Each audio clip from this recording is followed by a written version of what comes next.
Hi, I'm Bart Hanson. I'm the owner and lead instructor for CrushLivePoker.com. The following hand comes from our call-in show that we record every Mondays at 4:45 p.m. Pacific Time. If you enjoy the channel, please hit that like button and also subscribe to the channel. Turn notifications on and you will get an email link with this full episode. And if you want to submit to this show, take a look at the information in the description. Yeah, it's more of a. I had texted you about it earlier, but I was thinking about the spot. I was talking with Bo about it earlier, and it's kind of a question like, what do you do? So late versus late, say cutoff versus button. Yeah. Usually I'm going to be three betting like super linear in that spot, but because of the way the table was in this game, on my right, the cutoff was a very good pro. And in the small blind, middle blind, and big blind are three pretty big spots who I want to keep in. Right. So I'm not going to be three betting linear here. So kind of my question is like, how do you construct your three betting range versus a good pro in the cutoff when you have three spots in the blinds? So how do you construct a good three betting range versus a good player to your right, and spots that basically are out of position in the blinds, right? Yeah, exactly. So like, I still want to be three betting a fair amount here, but like, I'm going to want to be flatting quite a bit because I'm going to want to be playing pots versus the guys in the blinds. Yeah, I mean, this is interesting, right? So off the cuff, I would still tend to think that the smaller cards aren't going to be the ones that you want to sort of keep in. What I mean is that like, so I call this push-pull sometimes like in high-low games. So, for example, a hand like 6-7 suited, 5-6 suited, 5-4 suited, those hands, like, I don't think that I'm going to play that as oh, this hand's so good, I want to bring in these whales behind me, right? Because how often are those hands going to win without making something big? And then they're sort of non-nutted, right? Like not high flush draws, things like that.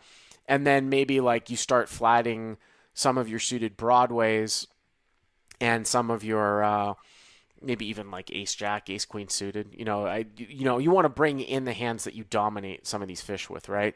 So my initial reaction would be, hey, like I would, if you wanted to have somewhat of a polar three betting range, then you would do it with like the 5-7 suited, the 5-6 suited hands that aren't going to play great multi-way and aren't going to necessarily win a big pot against guys that are sort of just calling along in the blinds. Do you know what I mean? So that was kind of my initial reaction, and the more I thought about it, I maybe I'm overthinking, but then I started thinking, if three betting 5-6 suited or 6-7 suited here, it's kind of a shame because if this guy four bets and then I have to fold some of these hands because I know he's going to be four betting pretty aggressively to a button three bet.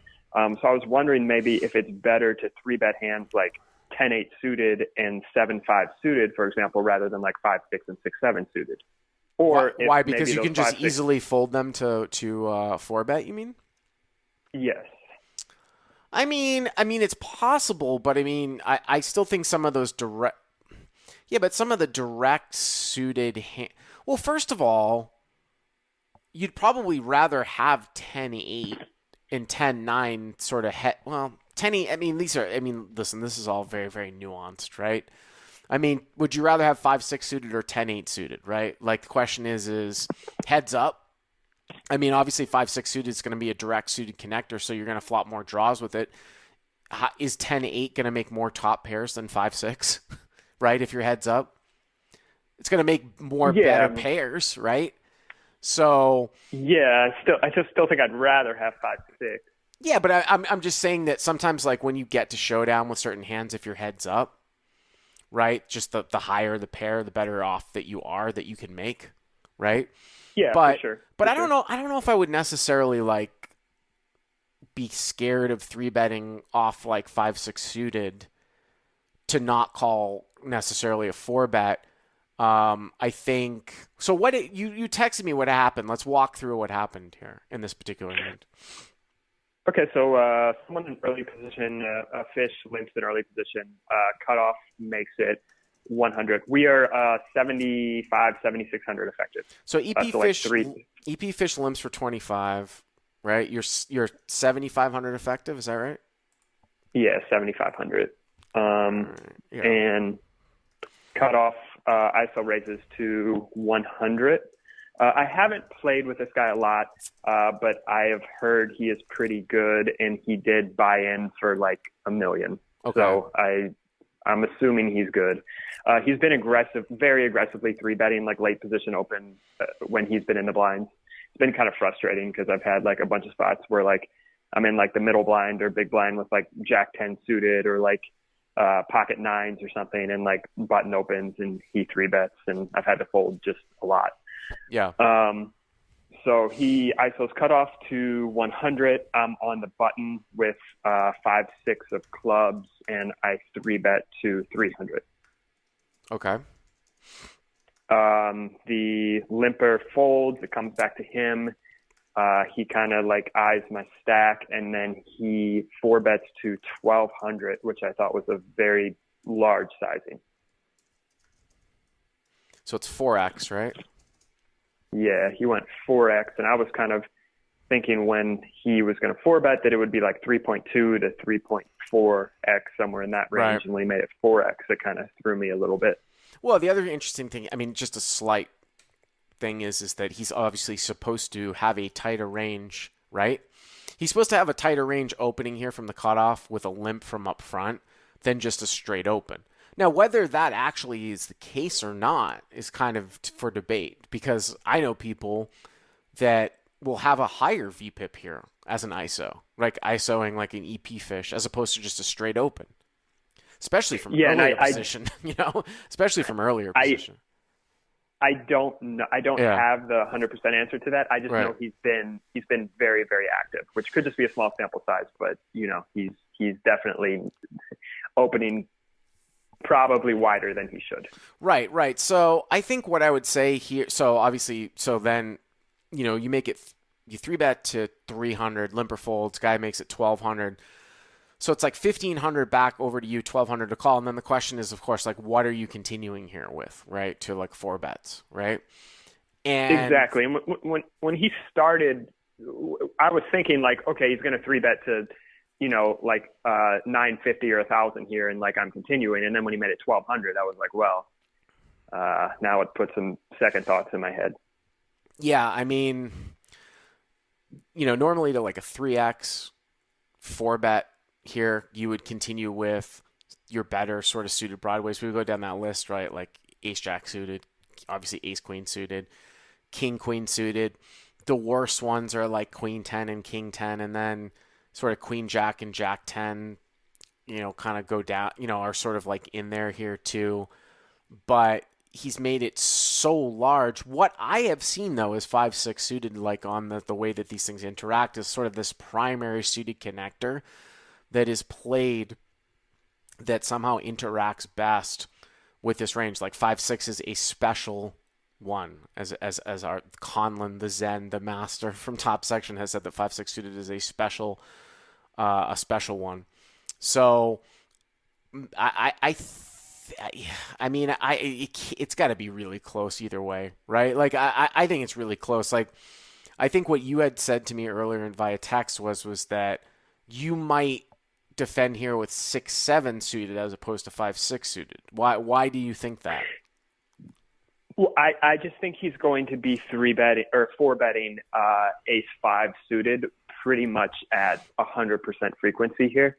So I felt like by unblocking the 5x, where if I had like 6-7 suited, that he would have more bluffs. Right. And by me having 5-6 suited, he's just going to be more value heavy because I'm blocking that ace five suited. Well, I mean, that could be the case. We didn't talk about that. I thought that you were saying that you didn't want to have 5-6 suited here because you're going to get dominated by ace five sometimes. You're saying that you don't want to have 5-6 suited here because it blocks his ace five bluffs, basically? Yeah, exactly. Or maybe I misinterpreted you because I do think that 5-6 suited is going to make more straights than 6-7. I mean, slightly more straights. And something about the way that it interacts with like a really, or it doesn't, there's never an overlap per se when you flop well with 5-6, versus some of the other suited connectors that continue to go up and up and up. I do understand what you're saying with ace-5, but at the same time, he's going to be four betting ace-king, right? At 100%, right? I mean, so it's kind of subtle, right? I mean, okay, you block 3 of the ace-5, you block one of the 4 ace-5 suited combos, right? With 5-6 suited. So instead of him having 4 combos of ace-5, now he only has 3. Where if you had 6-7, he'd have all 4. I don't think that's enough of a consideration to start saying, oh, I'm going to call with 6-7 as opposed to 5-6. I think it's pretty much what flops better. I mean, they're both sort of like in the same class of hand. The other issue that you have to look at too is that, how big a pot are you going to play here with this hand in terms of, I mean, listen, if you're comfortable, obviously, constructing your continuing range to certain sizing, then fine. I mean, I've certainly made calls like this before. This sizing seems kind of large. It's probably very, very on the cusp. Did you end up folding the 5-6 suited? I did fold, and I had in my head like, okay, the 6-7 is going to be like my one suited connector continue here, and I'll just pitch like 8-9 and 9-10 probably, and continue with 6-7 to the sizing.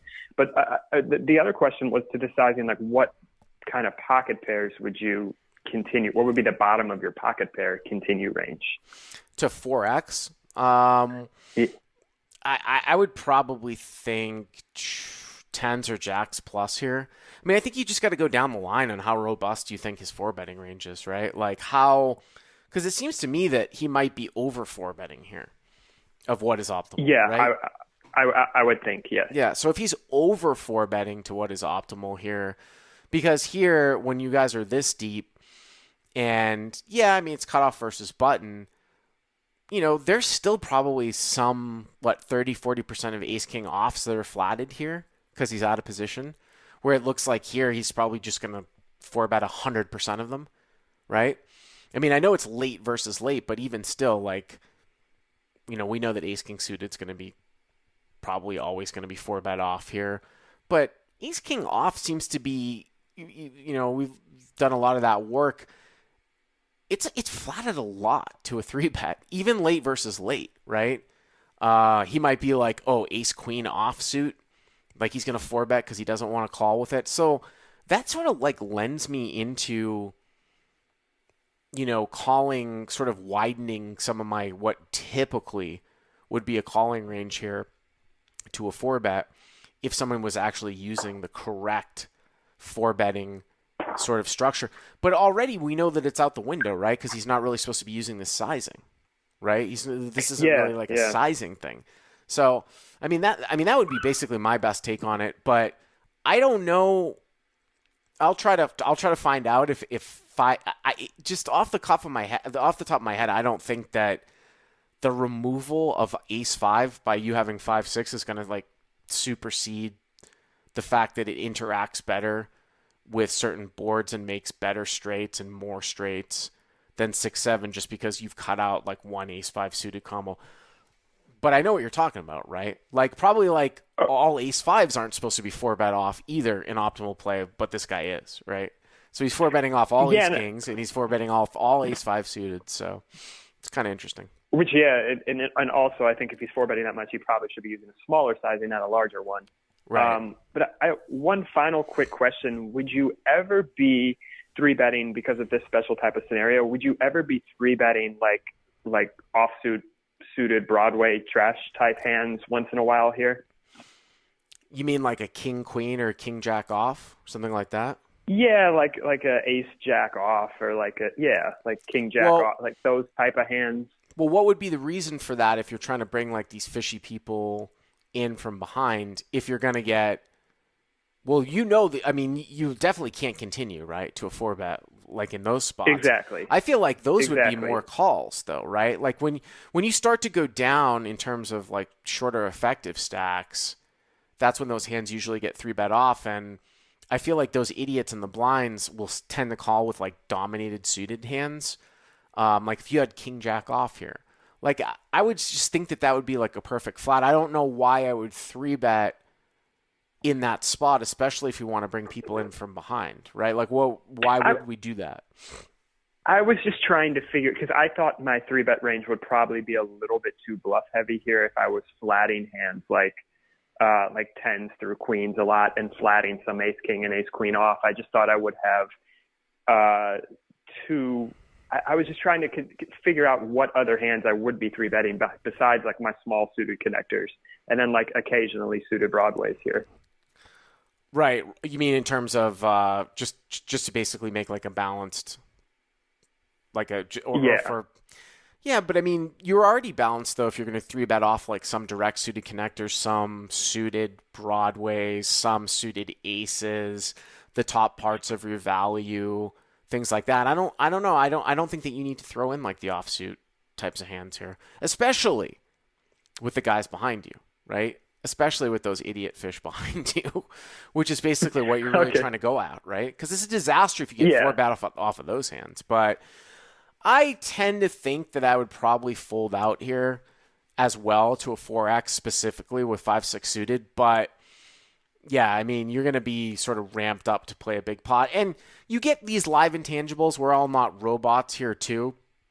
And then you have to start to think of yourself like, what tiny minuscule edge am I taking or losing here if I'm going to play a 15th? And I know listen, I'm going to put a caveat with this. I'm saying that you don't play many $15,000 pots all that often, right? So the question is that what's your mental state going to be to take maybe the tiniest bit of edge? And I'm talking about like $10 worth of EV out of 15,000.